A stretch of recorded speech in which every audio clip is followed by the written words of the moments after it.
Ana Francisca Vega, NMBS Noticias. Bueno, la tercera ola de COVID-19 en nuestro país, ya lo estábamos platicando al inicio del programa, continúa aumentando de manera preocupante.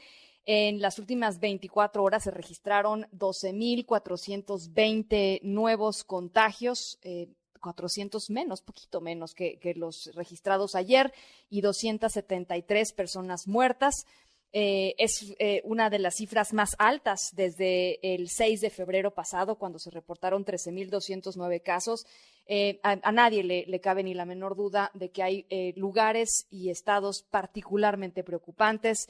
Baja California Sur, por supuesto, Quintana Roo, que ya platicábamos, la Ciudad de México, Yucatán y Tamaulipas.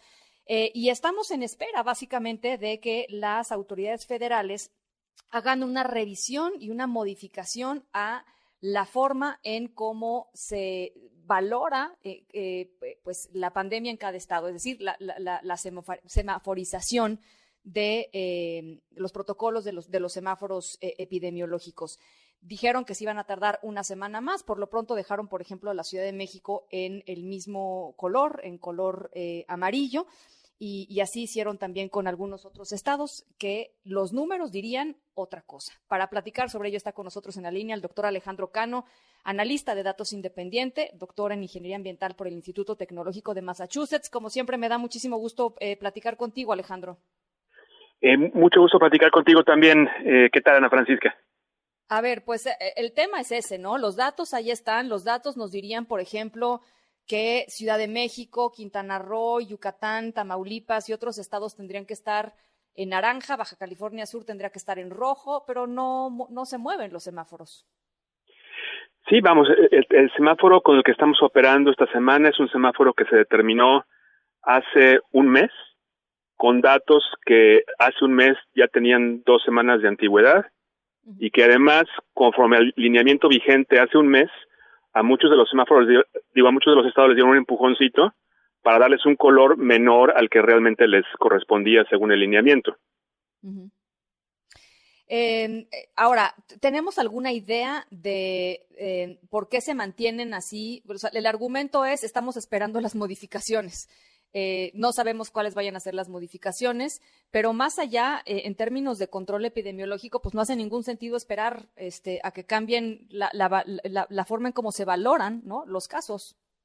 No, ninguno, y es una abdicación de responsabilidad. O sea, el lineamiento del semáforo original dice que el semáforo que dictamina el gobierno federal es un piso, y que de ahí cada gobernador o gobernadora puede determinar un semáforo más estricto, con conocimiento de su realidad local. Entonces, si el gobierno federal se está tardando en revisar su semáforo, eso no le quita a los gobiernos locales la responsabilidad de determinar su propio semáforo conforme a los datos que ellos tienen de cómo está la epidemia en sus estados. Uh-huh.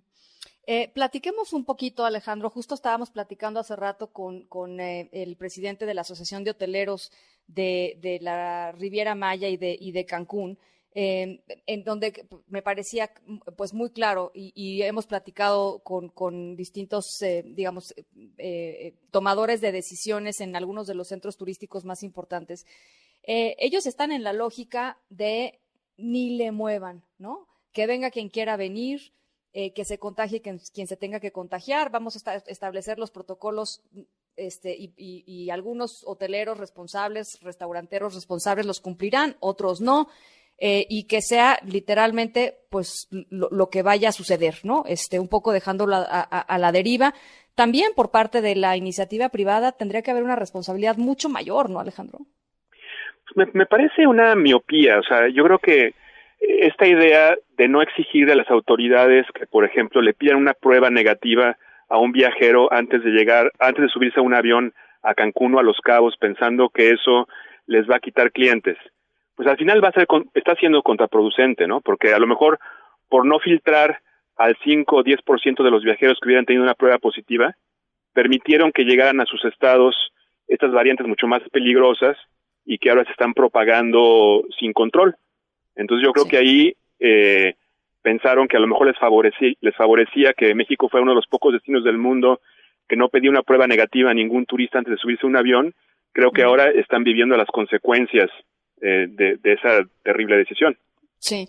Ahora, lo que también hemos estado platicando aquí en el programa, Alejandro, es que no todo es blanco o negro, ¿no? Afortunadamente hay una gama de grises y esta gama de grises podrían ayudar muchísimo a los lugares en donde se está viendo un incremento importante en el número de contagios y de hospitalizaciones, a adoptar medidas para tratar de controlar la rapidez con la que se va pasando el virus de una persona a otra. Una de esas medidas, por ejemplo, son, podría ser la adopción masiva de medidores de CO2 en lugares cerrados, ¿no? Hacerlo obligatorio en oficinas, por supuesto, en aeropuertos, en fin, en todos los lugares en donde haya un riesgo alto. Pero ni siquiera estamos dando esos pasos, ¿no? O sea, estamos como tratando de contener la epidemia con las mismas políticas con las que tratamos de hacerlo el año pasado, nada más que ahora existe una cosa que se llama Delta. Y es pues bastante ilógico lo que está sucediendo.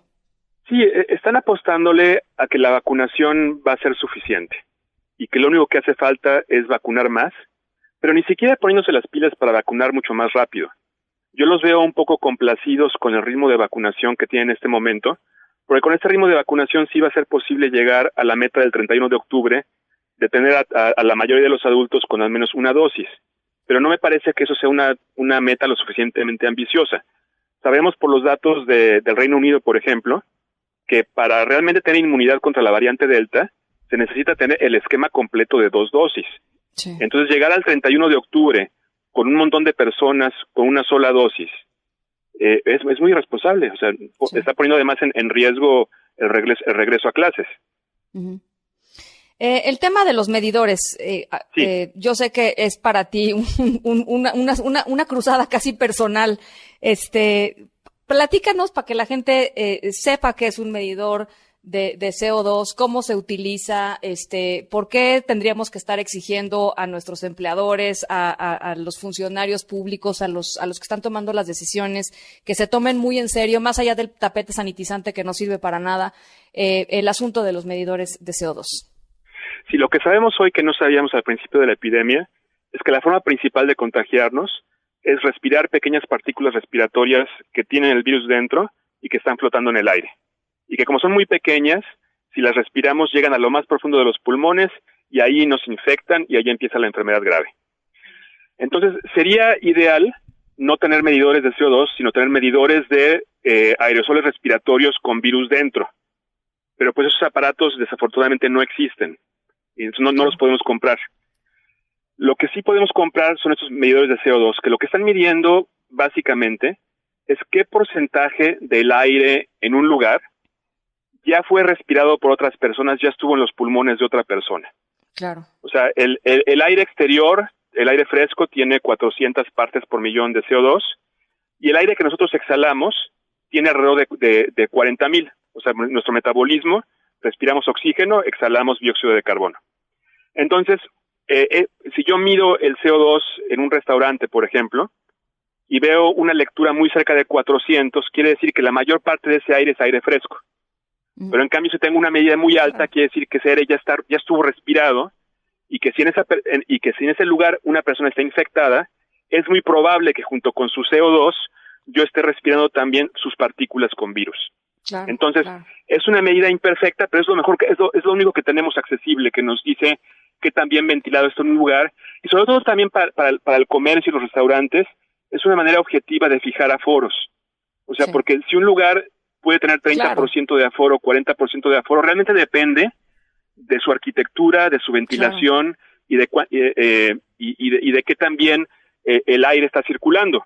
Entonces yo podría tener una norma que diga mantengan el CO2 abajo de 700 partes por millón y ya ustedes administren su aforo y su ventilación de forma que mantengan este nivel, que de hecho es lo que están haciendo ya varios países en Europa. En Bélgica ya son obligatorios estos medidores de CO2 en tiendas, en restaurantes, en hoteles, en cualquier establecimiento que da servicio al público.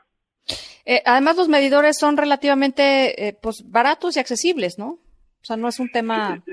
Sí, o sea, hay modelos que se pueden comprar desde 2,200 pesos, que vamos, no es tampoco regalado, pero para un negocio, pensando en lo que se están gastando en otras cosas que son inútiles, como los tapetes. Los tapetes sanitizantes y otras cosas, pues es una pequeña inversión que vale la pena y sobre todo porque no nada más por cumplir, ¿no? Sino simplemente realmente para mejorar el ambiente. O sea, si yo uso el medidor y me doy cuenta que el sitio está mal ventilado, pues ya veo si puedo abrir más ventanas, si puedo abrir una puerta, si puedo comprar un ventilador de estos de pedestal de $500 para ayudar a circular el aire. O sea, hay muchas maneras que si yo mido qué tan mal ventilado está un lugar, yo puedo mejorar la ventilación y disminuir el riesgo para mis clientes. Por supuesto, y para ti mismo, ¿no? Para tus claro, para ti mismo. Uno se preocupa entrando a un supermercado. Exacto. Yo le digo a la gente, tú vas a estar en el supermercado a lo mejor media hora. La gente que trabaja ahí está 8 horas. Y están viendo todo tipo de personas durante el día. O sea, las personas que están en mayor riesgo son las personas que están en esos comercios atendiendo todo el tiempo. Y esas personas son las que, por norma, sus patrones deberían de darles cubrebocas de calidad, de los que sellan bien, o sea, ya no cualquier cubrebocas de tela ni quirúrgico, sino mascarillas, N95, KN94, etcétera, que realmente funcionen como filtros y detengan la mayor parte de esas partículas antes de que entren por la nariz y los infecten. Bueno, pues ahí está la importancia de las mediciones de CO2, ahí está la importancia de ventilar bien. Por favor, a todos los que nos están escuchando, si van en el transporte público y las ventanas están cerradas, bueno, pues pidan a las personas que abran las ventanas. En fin, hay muchas cosas que se pueden hacer para tratar de disminuir los riesgos y poner el énfasis y el foco y la energía en lo que sí nos ayuda a prevenir los contagios y no en las cosas que no nos ayudan a prevenir los contagios. Creo que es algo de lo que hay que hablar mucho más, Alejandro, en esta tercera ola y sobre todo aplicarlo ya. Porque finalmente de eso va a depender mucho que los niños puedan regresar a sus escuelas, por ejemplo, en el próximo agosto, o de que no nos quede de otra más que volver a cerrar algunas partes de la economía, aunque a las autoridades termine por no gustarles, ¿no? Sí, yo lo que digo es que hay que seguirnos lavando las manos, pero hay que cuidar la nariz 10 veces más que las manos. O sea, la infección grave la vamos a tener por respirar partículas con virus que exhaló alguien más que tocar algo y luego tocarnos la cara. Así es. Bueno, pues ahí está Alejandro Cano. Te agradezco como siempre muchísimo. Te mando un abrazo. Igualmente, Ana Francisca. Hasta luego. Gracias. MBS Noticias.